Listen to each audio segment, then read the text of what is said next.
They're claiming that police are corrupt. They're claiming all police officers are racist, that they target black men because of their skin color, yet they actually have the audacity to say, you, the American people, should not be allowed to bear arms. You are not qualified to own firearms or AR-15s, but the police, let's leave this to professionals. They can. We trust them. Yeah, the evil, racist, terrible police should be the only ones with guns, and President Trump, who we hate and is a Nazi, should be handed those guns as well. I mean, the logic here does not hold, but I'm not sure that logic was ever the strong suit in Hollywood. No, I think it wasn't. I got a tweet this morning from Sarah Silverman. She was pretending that we agreed on gun control, which I don't think there is a single point that we agree on gun control. She tweeted to me. I want to show this on the screen. She said, wait, I don't get it. You think I care if you legally have a gun or think cops shouldn't have guns? I can't imagine we don't totally agree. Terrorists, people with mental disabilities, domestic abusers, they shouldn't get gun. No kid needs an AR-15. We agree. No? That was her tweet to me, and this is what I find interesting, Ben. The last week or so, Democrats, especially liberal celebrities, seem to have shifted their narrative. They are now pretending that their policies won't deprive people of their Second Amendment right to bear arms.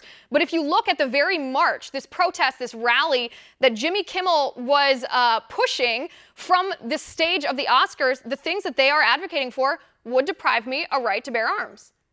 No question. There was a poll yesterday or a couple of days ago, I believe it was from Gallup, showing that 80% of Democrats said that they were in favor of a full semi-automatic weapon ban, and about half of Democrats wanted a full-on weapons ban for all sorts of weapons, including revolvers. So for all the people claiming that Second Amendment rights are not in danger, that we all agree on this stuff, I wish Sarah Silverman would answer the question as to whether she actually thinks that all so-called assault weapons should be banned, whether all rifles should be banned in general, because that would answer pretty quickly the question as to whether she's looking for full gun confiscation. Right, because if we're basing this off of the reaction that we heard at the CNN town hall, when all of the people, the 5,000, 7,000 people in that building cheered at the idea of banning all semi-automatic weapons, that's more honesty, I think, from the Democratic Party than we've heard in a long time. When it comes to these laws that the Democrats are referencing, though, I mean, Sarah Silverman's tweet, she said terrorists, domestic abusers, and people with mental disabilities, we already have laws on the book, if I'm not mistaken, correct me if I'm wrong, that prohibit people that have been adjudicated as mentally unfit to own a firearm, that are terrorists, or if they've been convicted even of a misdemeanor domestic violence, those people are already prohibited from owning a firearm. That's exactly right. But Sarah Silverman can't be expected to know the law. She's posturing. I mean, the idea here is that somehow those of us who are in favor of gun rights are trying to ensure that terrorists and domestic abusers can have firearms.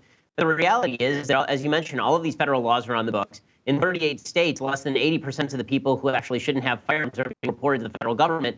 Obviously, what you saw in Parkland was a failure of law enforcement at every level. The FBI was warned twice, did nothing. The local PD was warned 39 times, at least maybe 45 times, according to CNN, and apparently did nothing. There were deputies on the scene. They did nothing. So the question is, why does she think that more legal authority would somehow fix this problem when the legal authority that's currently in place would have deprived this person of firearms, or at the very least would have prevented this person from shooting the number of people that he did?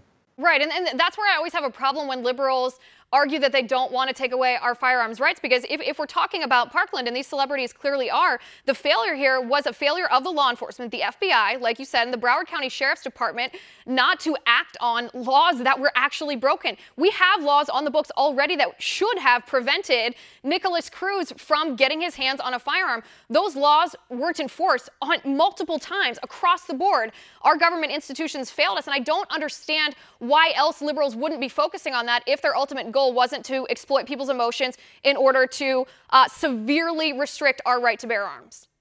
No question. And that's why they're constantly mentioning places like Australia as some sort of model. Australia obviously had a gun buyback and confiscation program.